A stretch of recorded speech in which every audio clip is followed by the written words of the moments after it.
Okay.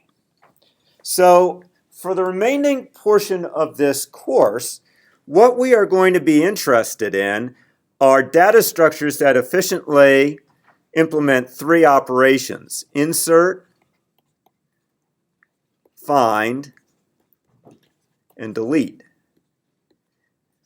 And we're going to be doing that on dynamic data sets, meaning data sets where we expect that the data will have finds will be interspersed with inserts and deletes. The data set is dynamically growing and shrinking. So these three operations are basic operations in computer science. As I said, the first day of class, companies like Google make a living off of these three operations. And we are interested in performing these operations as efficiently as possible. So that means we need to organize our data in a way that facilitates the find, insert, and delete operations. Now, obviously, you think about, I know phone books are kind of obsolete, but you may have seen them. Actually, how many of you have never seen a phone book? Good, we're still at that point. So a phone book organizes its information how? Alphabetically. And that helps us find a person's last name, because we know that, for example, if you're finding my last name, it's going to be toward the end of the phone book. You know to look under V's, and that will be after you. So if you open the phone book and you find that you opened it to the S's, you know you have to go a little bit further in the phone book. If you open it to the W's, you know you have to go back a little bit. If that phone book was unordered, the best you could do is just do a linear search through the phone book, and that would obviously be inefficient. So the phone book is an example of organizing data to allow for efficient searching. Now, a phone book is a static data set. It can't easily be changed. So that doesn't really give a good solution for what we're looking at. In fact, in 102, you probably saw an efficient way of finding elements in a sorted array. It was called binary search. So if you had some data,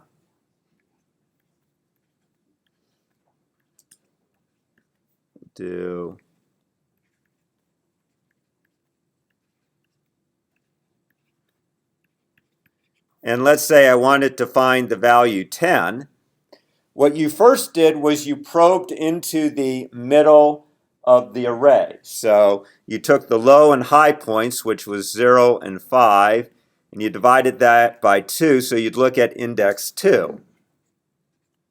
And finding that 10 was less than 14, you now eliminated the upper half of the array, and you searched the lower half.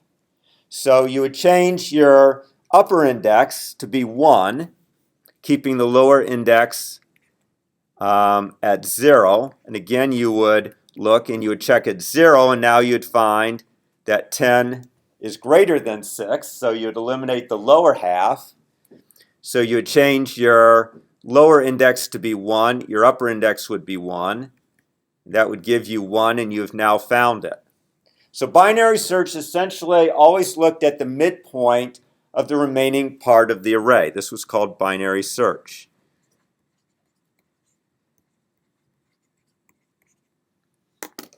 Okay? And it's very efficient. Now, when we look at algorithms for find, insert, and delete, we need a way of comparing them, of saying how efficient they are. I mean, it's very vague when I say, oh, binary search is efficient and linear search is not efficient. Okay, we need some mathematical way of quantifying efficiency. Okay, and the way we like to do that is by counting instructions. Generally, the number of instructions that get executed in a program or in an operation is going to roughly correspond to its efficiency. Okay, most instructions take roughly the same amount of time.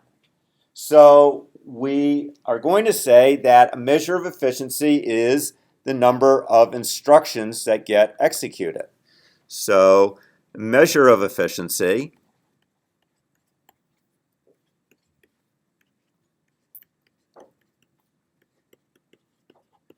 equals the number of instructions executed.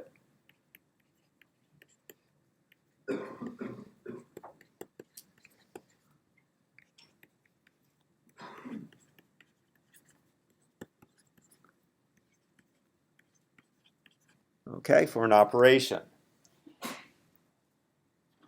So, in order to talk about the number of instructions executed for an operation, we normally look at it as a function of this number of input items. So typically, it's expressed as a function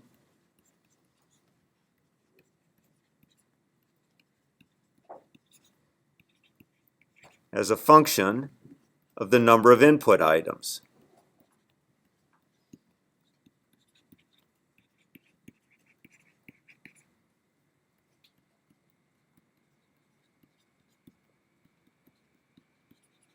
Okay, so we often write T of n, where n equals the number of input items.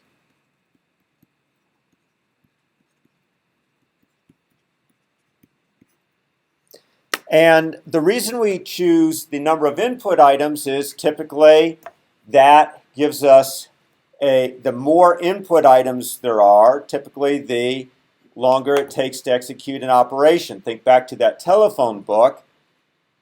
If the telephone book is relatively small and say have 30,000 names, you're probably going to be able to find something in it more quickly than if it's a large telephone book with 10 million names. So intuitively, the bigger the size of our data set, the more time we probably will have to find or take to find something. Or thinking of the proverbial needle in a haystack, clearly the bigger the haystack, the longer the time it's normally going to take us to find that needle in the haystack. Okay, so we typically express our function as the number of input items. And for the purposes of our find, insert, and delete, it turns out that what we are most interested in, as a proxy, we can use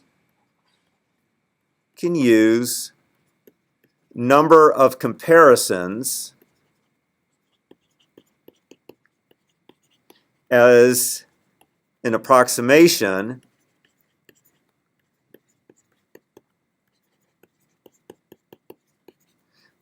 for the number of instructions executed.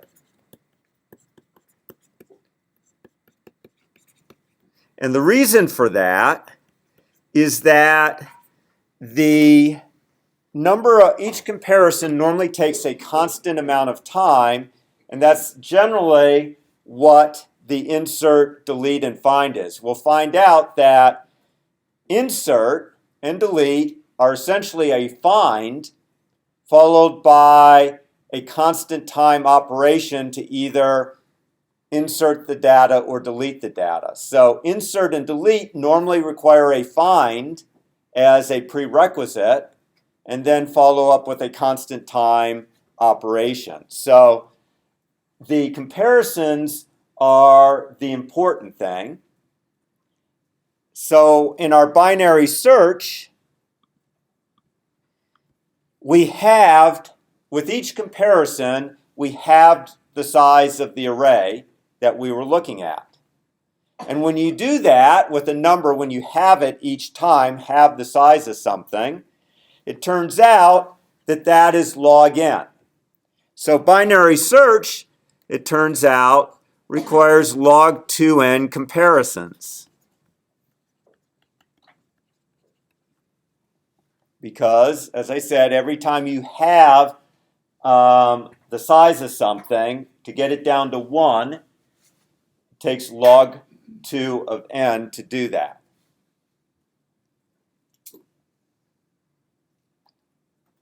By comparison, if I did a linear search, it would take n comparisons potentially.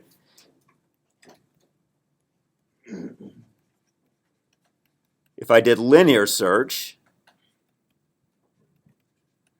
because I might have to search the entire array.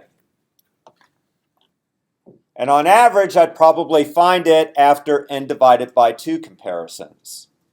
So my claim was that binary search was much more efficient than linear search. Okay, so I claimed that binary search was a lot faster than linear search. So let's think about the number of comparisons. Let's say that the size of the input is 100, and the next time the size of the input is 100 million.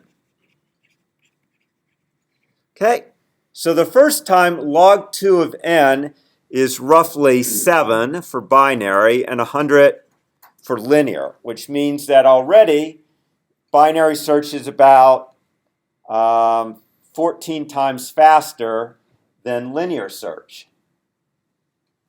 Okay.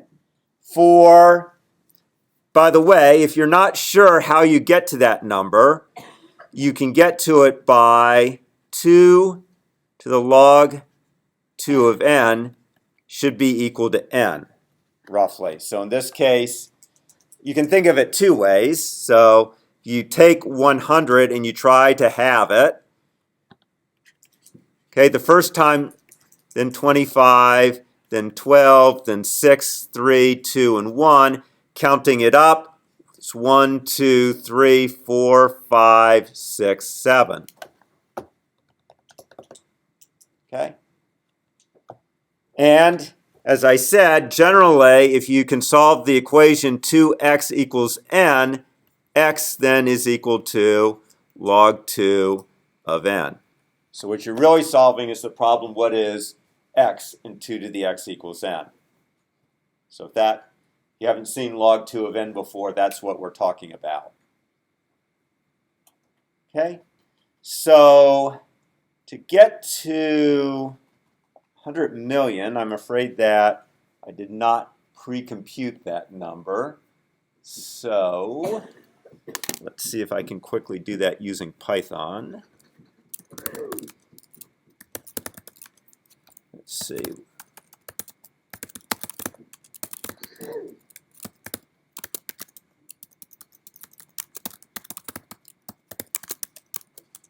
So it's roughly 26 and a half, so we have to round up. So it's going to be 27 for binary search. So for 100 million, it's roughly 27 versus 100 million. That's a huge difference. Now binary search is way ahead. Okay? That could be done in a blink of an eye with binary search, whereas even with our super fast computers today, you might notice just a temporary hiccup with 100 million. Okay, that binary search has barely grown. It's only for something that went up by a factor of 1 million, binary search only went up by a factor of 4. So log 2n clearly goes up very slowly. If we tried to graph this, we would see something like this is number of comparisons. This is n. For linear search, it would be going up as a linear thing.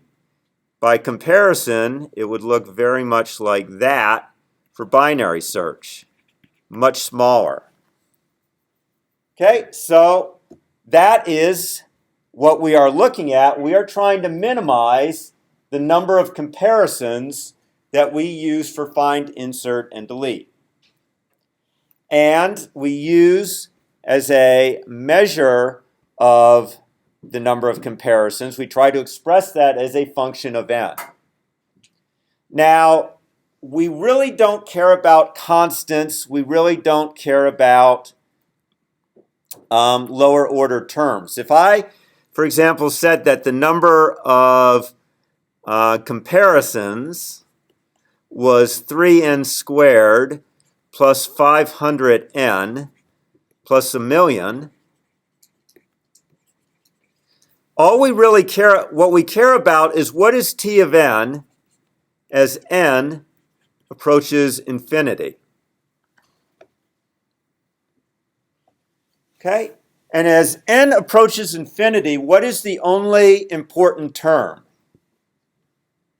Is it 3n squared? Is it 500n? Or is it a million? It's n squared. It's only the highest order term that we care about. We only care about that one. So we throw out these two terms because they are so-called lower order terms. So we talk about something called big O of a function, and in this case, it is order n squared. It is what is t of n. So we talk about big O of n is what t of n becomes. That should be an n. As n approaches infinity. Also, as n approaches infinity, we no longer care about the constant. So basically, big O throws out, so big O essentially throws out lower ordered terms, or throws away lower order terms.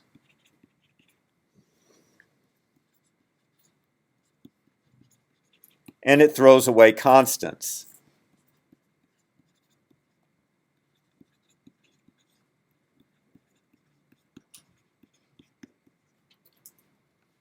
Okay? So we say that linear search is order n because on average it requires n comparisons. We say that binary search is order log n, and we omit the 2 because in computer science, when we talk about logs, we're almost always talking about log 2 of n. So whenever you see a log in computer science, you should think log 2.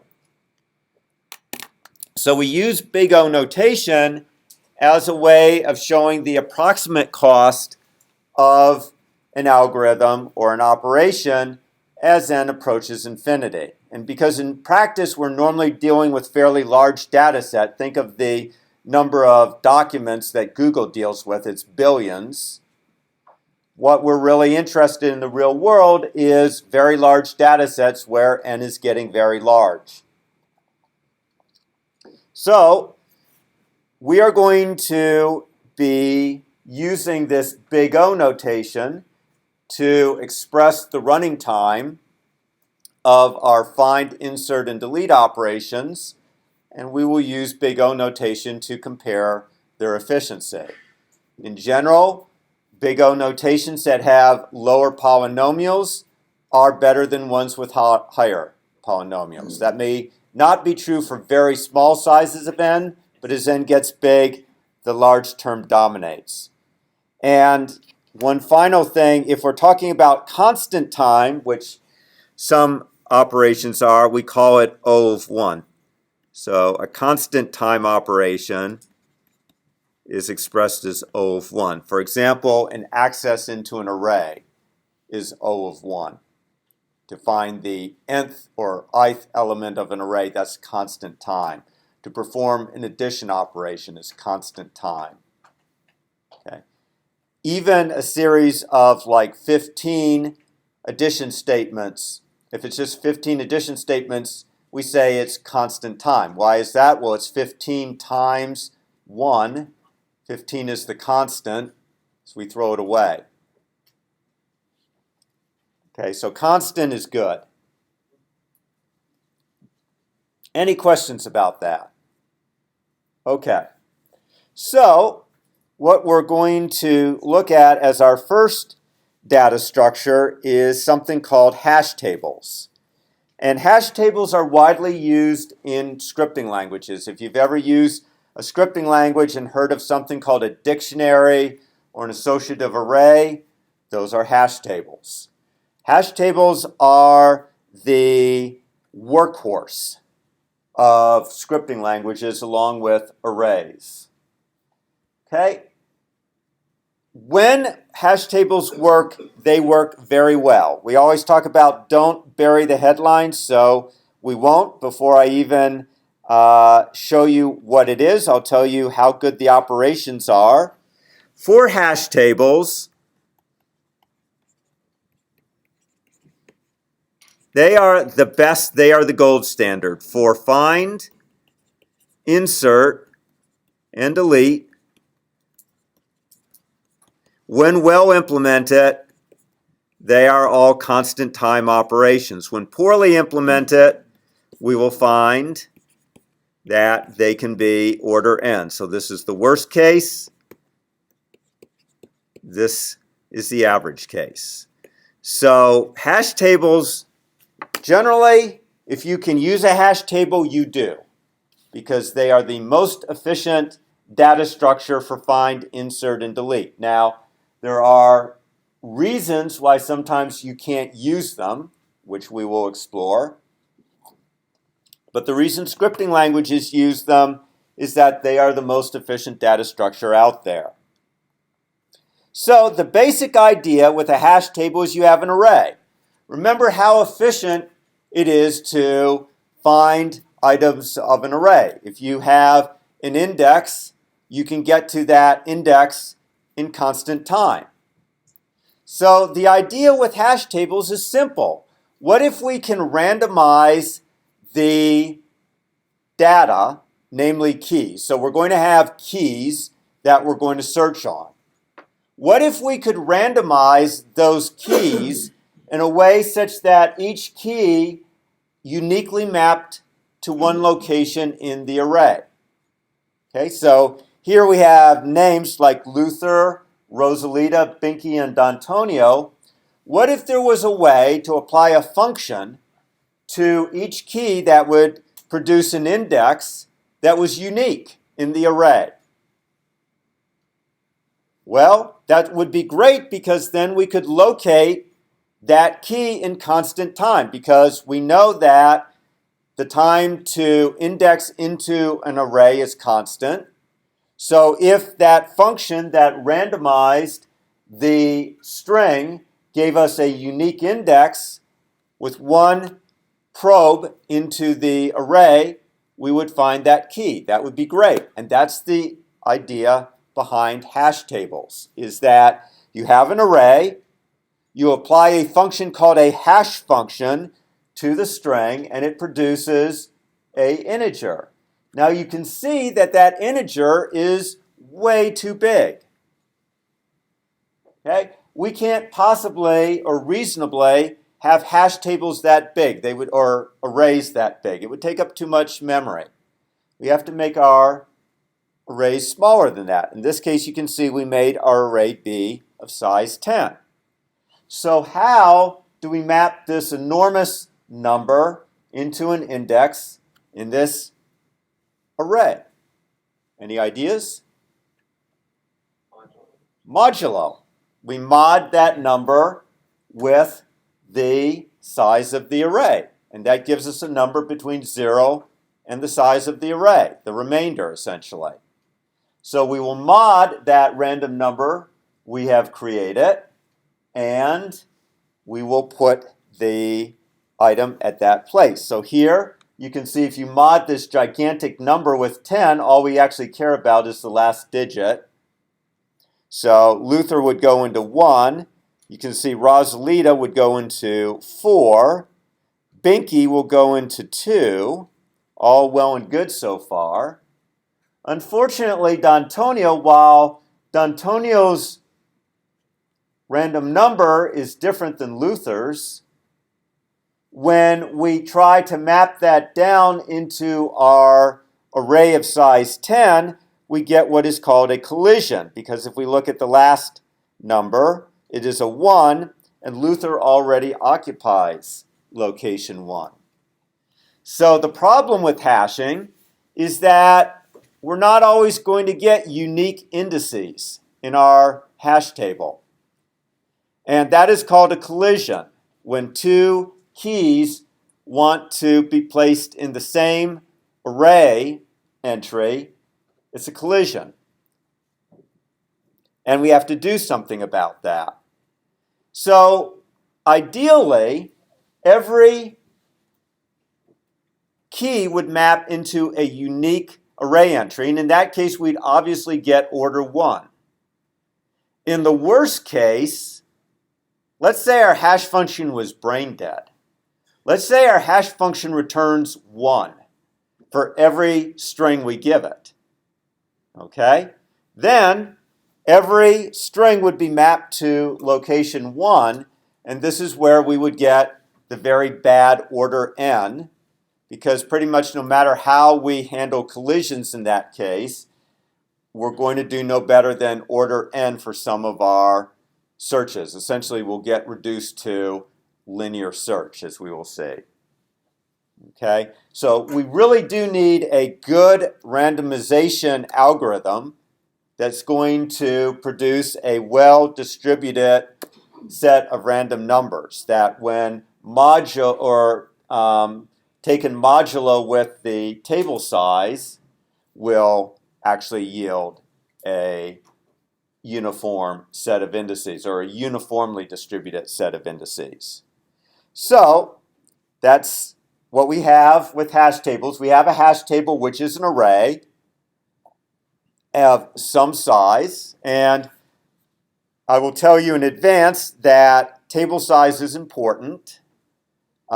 Generally, a prime number is the best choice. Even numbers are worse than odd numbers. Odd numbers are worse than prime numbers. Prime numbers are best, and again, we'll see why eventually. We have a hash function that is going to take a key and produce a hopefully random number, which we then mod with the table size.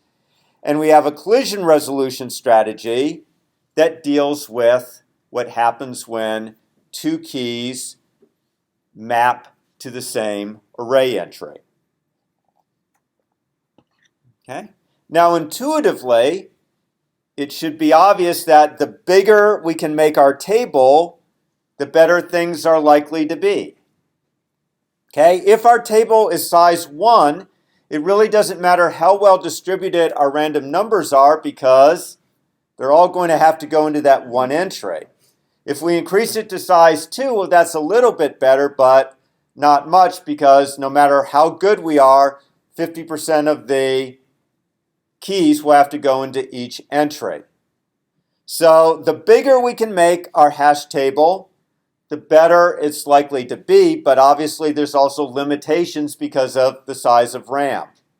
So we're going to have to trade off those two. And in order to make that trade-off, there's an important concept called the load factor of a hash table, and it is how occupied that hash table currently is. So it's the number of data elements in the hash table divided by the size of the hash table. So right here, it's 30%, or 0.3, because there's 3 entries. The size of the hash table is 10, therefore the load factor is 0.3. Okay? So obviously, with lower load factors are going to be better than higher load factors intuitively. Okay? And before we get to hash functions, I want to actually first illustrate one of our hashing strategies called separate chaining, because I think it helps to have the big picture before we get down into the trees. So separate chaining is easily the simplest of the techniques for doing collision resolution, and it is the most widely used. So it's very simple. What we do is with each entry in the array, we associate a vector with it.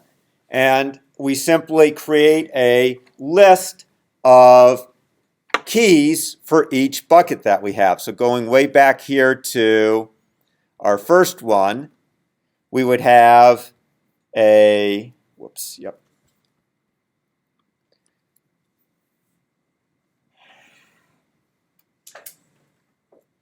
10 entries.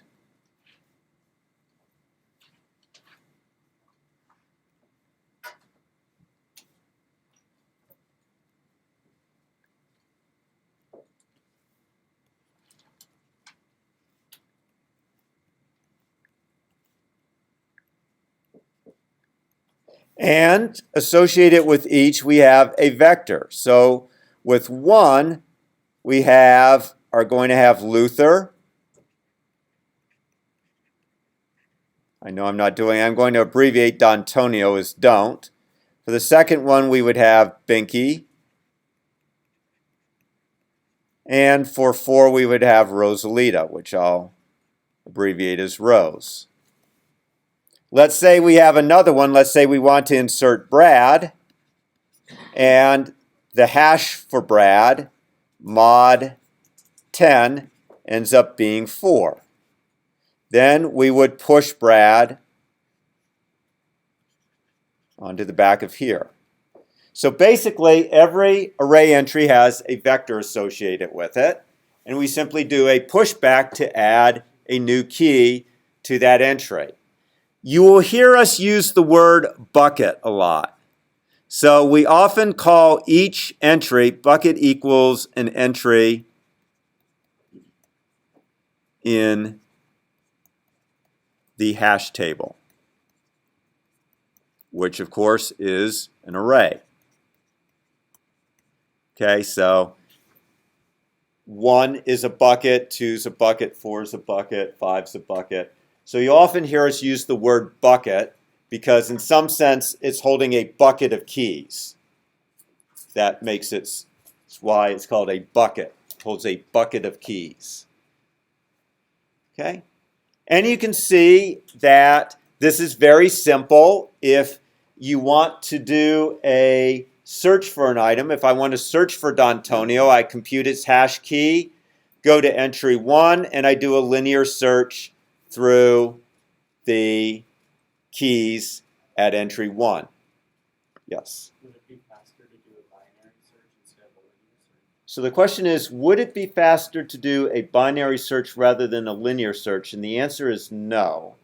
The reason is we're going to make our generally tables to be equal to the number of expected keys, which means the expected size for each bucket is 1. So binary search is not more efficient than linear search for small values of n. So that's where the constants do become important. For small values of n, linear search beats binary search. And since we expect that the number of entries per bucket to be generally about 1, linear search is going to be a winner. Okay, so that's a good question. Okay, so find is simple, insert is simple. We generally first go through the entire list to make sure that that key isn't already in our bucket. And if it isn't, then we add it to the end. If we're going to store duplicate keys, which is a possibility, then we'd simply insert it at the end without even bothering with the check. Delete is pretty simple too. We just try to find the item. If we find the item, we call delete on the vector. And again, normally deleting from the middle of a vector is inefficient, but because there are so few expected entries in any vector, we don't bother with trying to do something fancier. Okay, something fancier would be, let's say I was deleting Luther, and let's say for some awful reason we did really have a big vector. The fastest thing to do would be to actually swap Luther with the last item in the vector and then delete the last item in the vector, because it's fast to delete the last item in a vector because you don't have to move everything to the left. But we don't worry about that because, again, we expect the average size of our vectors to be 1, hence delete should be pretty fast. Yes? So just to clarify, the hash table is an array with each bucket being a vector inside it? Yes. So I'm going to show you some pseudocode, but does everyone understand the basic concept? That was a good summary. We have an array as the hash table. Each entry is itself a vector of some type. In this case, it would be a vector of strings. Okay, insert.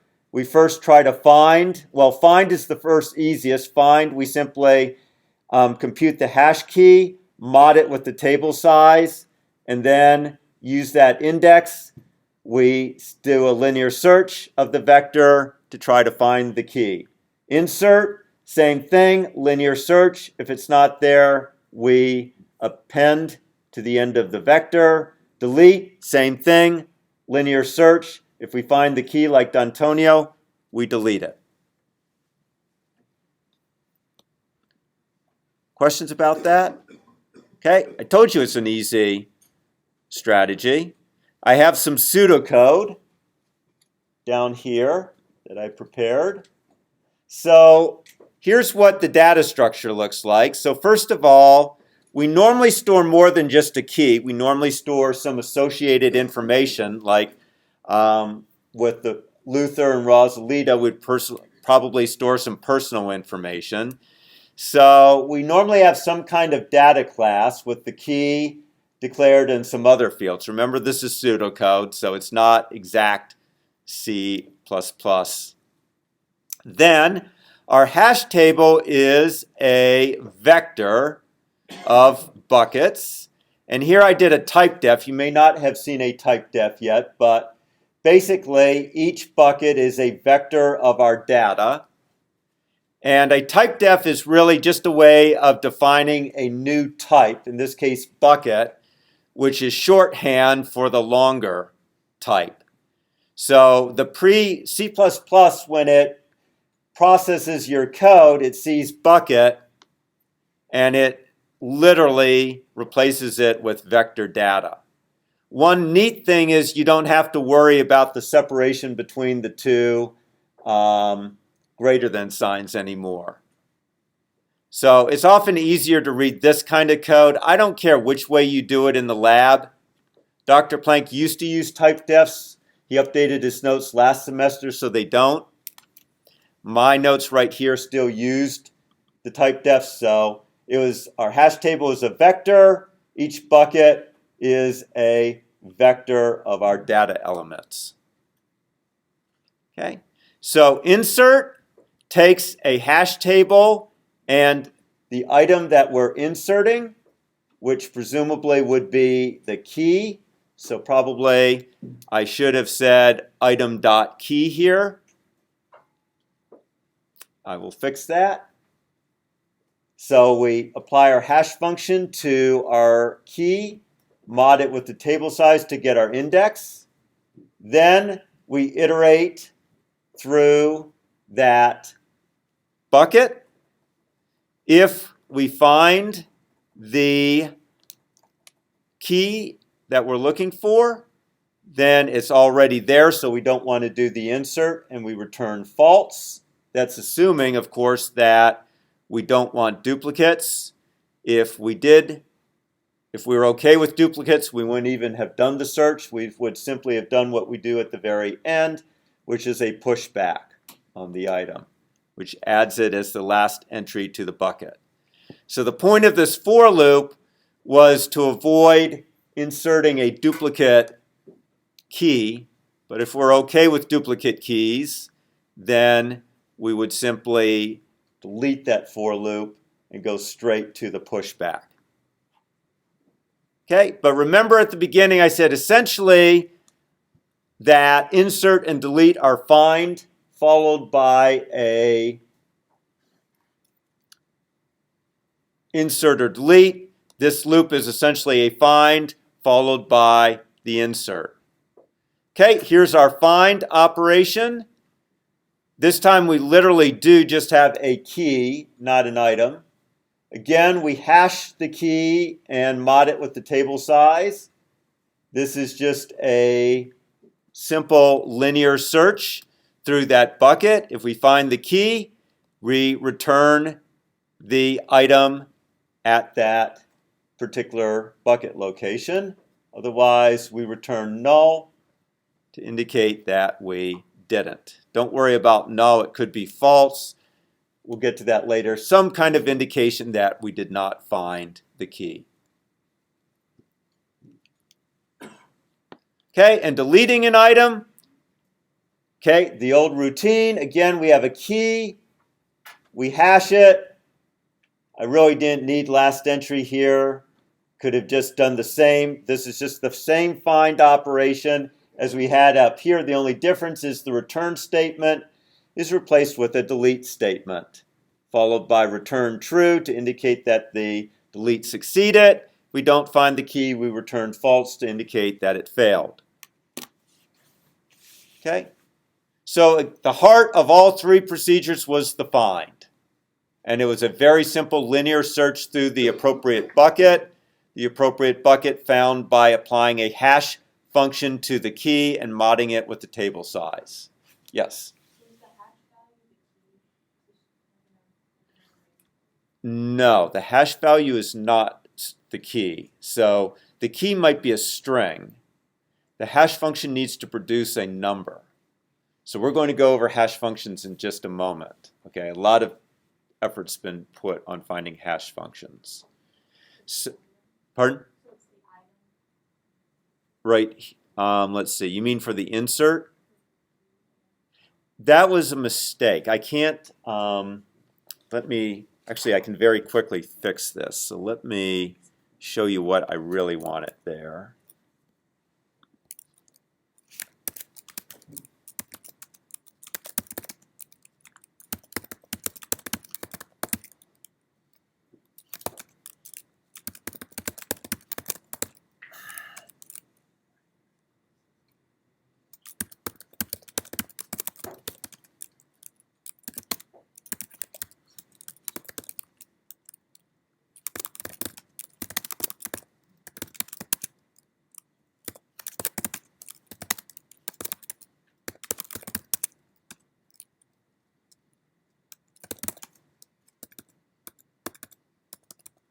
Okay, what I really wanted was to hash the item dot key there.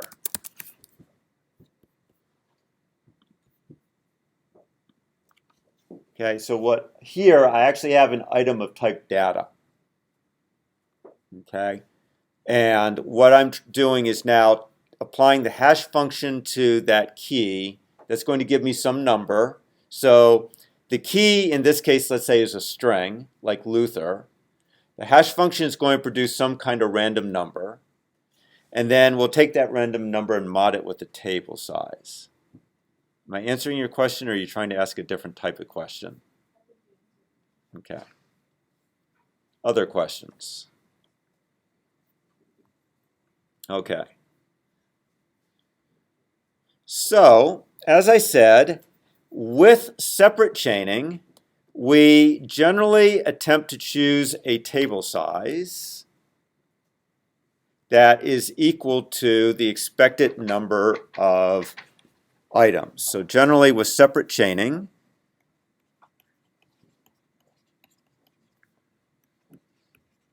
and the reason it's called separate chaining is in effect we have separate chains for each bucket, right? Or each entry is a different bucket, so separate chains.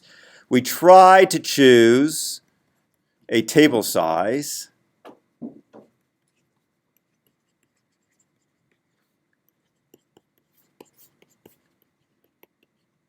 equal to the number of expected items in the data set.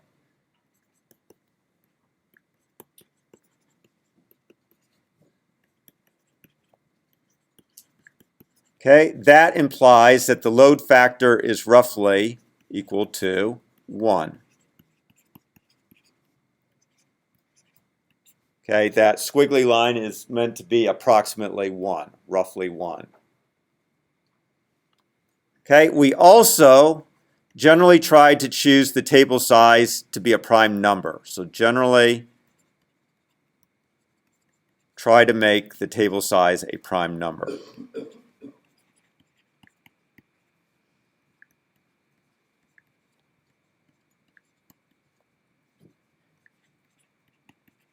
And theoretically, the reason is it tends to reduce clustering around certain buckets.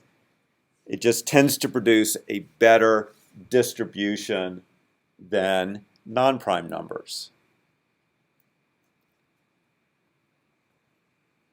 Okay, so with separate chaining, we've answered the question of the collision resolution strategy and the table size.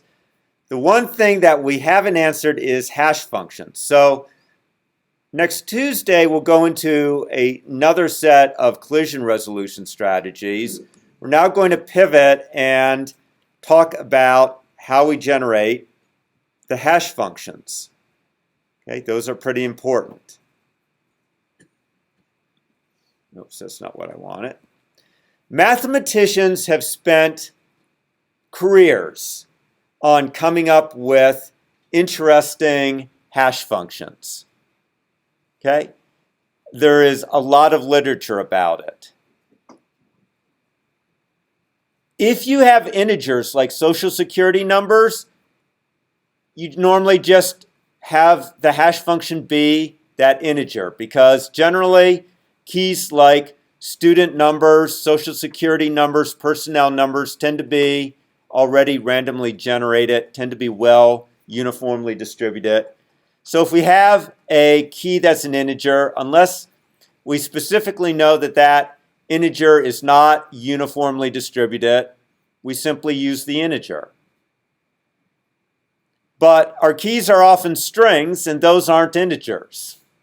So then we have to find a way to convert the string to an integer.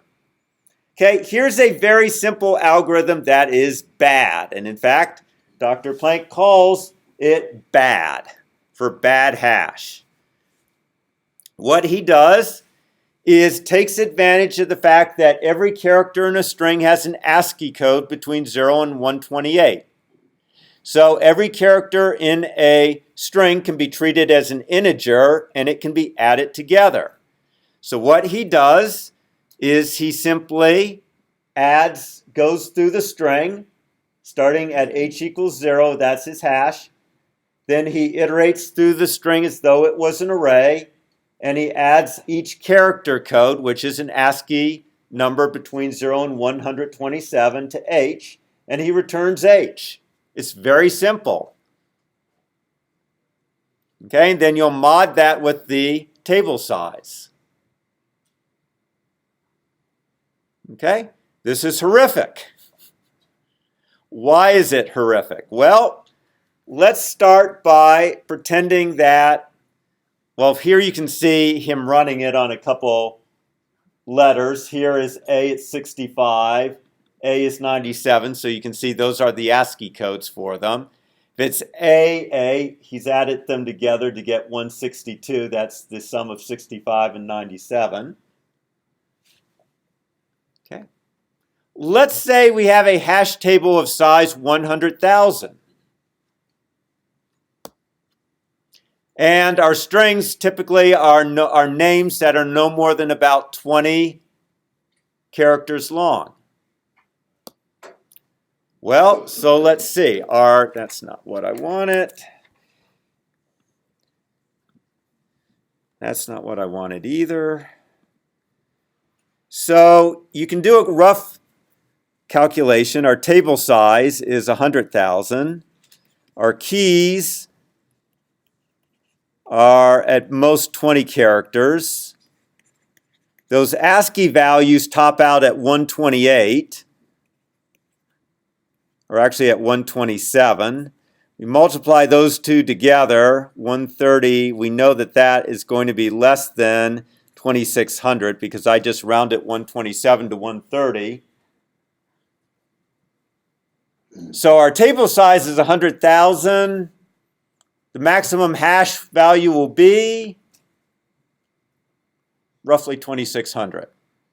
So the remaining all hash table entries from 2601 to 100,000 will be empty. That's a pretty bad use of our hash table. Okay? There's other problems. Strings having characters, we don't actually, typically the only numbers we're going to use are 65 to about 90 and 97 to about 122 because that's what roughly A to Z is and that's what roughly small a to Z is. So we're not exactly using all numbers between 0 and 127. We're using a very small subset of about 52. And other things happen. Some consonants like X, Q, Z don't show up a lot. Others like vowels show up a lot. That tends to lead to hash keys that cluster around certain values. You can imagine, based on this, that keys that have, say, 17 characters are going to cluster about certain numbers. Keys that have 18 will probably cluster around certain numbers. So all in all, it's just a horrible hash function. We don't use it. Okay, but it shows you a very simple but bad algorithm for converting a string to a number. You'll notice the hash function does go through every character in the string, so the hash function is going to be proportional to the size of the string. There's no getting around that. Okay, the hash table or hash function will be proportional to the size of the string. The other thing you see here that's important for your labs, we are using unsigned ints. And the reason we use unsigned ints is to avoid negative numbers. So our hash functions are generating random numbers that go from 0. So our hash functions are going to generate numbers that go from 0 to 2 to the 32nd minus 1. If we returned that as an int, the problem is that any number that is between 2 to the 30th to 2 to the 31st minus 1 is going to have a leading bit that is a 1. That is interpreted as a negative number. That is obviously bad. When we mod it with our table size, we will still get a negative number, hence out of range. We get around that problem by declaring anything that holds a hash key as an unsigned int. Hence, we now get positive numbers between 0 and 2 to the 32nd minus 1. Unsigned is positive. Okay, it means that the leading bit is not treated as a signed bit. It's just treated as part of the number. Okay, so that's very important as you get into the habit. Every year, some of you will forget. That's okay. It's easy to do. You'll forget that it's supposed to be an unsigned int. You will return it into an int. It's not enough to return it as an unsigned int. You must also catch it as an unsigned int down here. If you catch the return value in an int, it again will treat it as a negative number possibly. So you need to also catch the return value in an unsigned int. And that's where you often go wrong, is you forget about that and you store the return value in a int. Okay, let's go over a better hash value called DJB, because when you are the first to develop something, you can use your initials. Although in this case, I think 3 mathematicians collaborated, if I'm not mistaken, and those are their 3 initials. Mine would be BVZ. Okay, so here is the hash function. It turns out to be very good and very simple. So don't ask why, okay? Remember I said mathematicians devote careers to this. So don't ask why h is set equal to 5381. I'm sure if I work it out, 5381 is prime. Okay? I'm sure it has some other magical properties, I know not what. Okay? I'm sure they spent a lot of time playing with it, and they came to 5381. It's a prime number. Okay, it is a prime number. I'm sure but it's not the only prime number, so I'm sure it has other magical It properties. has to do with like the common ASCII values and stuff and the way it scatters them. Yep, that makes sense. So what he was saying is it has to do with how it scatters probably the ASCII values. Because what we're going to do is we're going to be worried about bits now. going back to 130 and how integers are represented as zeros and ones. Okay, so what we're going to do is we are going to, for each character in the string, we're going to multiply the previous hash value by 33, and then we're going to do what is called a bitwise exclusive OR. This operation here is bitwise exclusive OR of that new hash value with the ASCII representation of the current string. So in effect what we're doing is this operation here is a shift. It shifts the bits to the left by 5. You think about shifting bits to the left by 5, that's like multiplying by 32. So if we have 1 and then we add 5 zeros, voila, that is equal to 32. This operation is called left shifting. So it left shifts and it fills the bit field with 5 bits, 50 bits. And any leading, the top 5 bits are thrown away into what we call the bit bucket. So if I only had 8 bits here, let's say I had the string 1001100, and I did a left shift of 5, these 5 bits are thrown into the bit bucket. There is no such thing as the bit bucket. They are thrown away. Okay, these 3 bits are all that is left. They become the leading 3 bits and 5 zeros. I'm going to run over by about 5 minutes, I'm sorry. If you have to leave, you can leave. I'm going to get through this algorithm. So they're left shifted by 5 bits. And the leading 5 bits thrown away, the low order 5 bits replaced by zeros. Okay? So that is what is happening here. That multiplies it by 32. We add to that h to get 33. We add to that the integer value associated with s of I. Some of you may legitimately say, wait a minute, this is a plus, not a bitwise OR. You would be right. It was meant to be a bitwise OR. When they published the algorithm, I think they may have fixed it, I'm not sure. It was a plus, so Dr. Planck still uses plus. Okay? It really should be a parentheses around this and then a bitwise OR here. That's all it is. It's very simple. Okay? You shift the previous h to the right by 5, add h, so effectively multiply it by 33, add s of I to it. When you're done, you return h. Okay? And remember, when you're done, when you get that hash number back, you're going to mod it by the hash table size. So here, just quickly, A, the hash value you get is 177,670.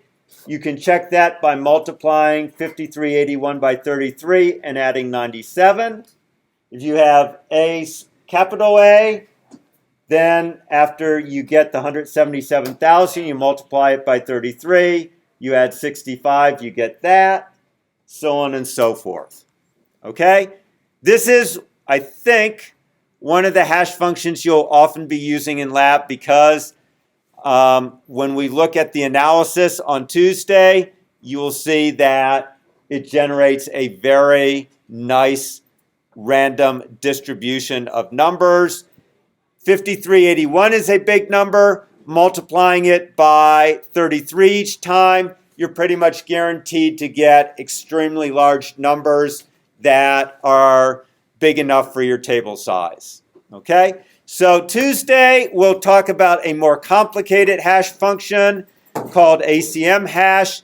We'll talk about linear probing and quadratic probing and double hashing, which are 3 other collision resolution strategies. So have a good weekend. Good luck finishing up Lab 3, and see you Tuesday. see, a lot of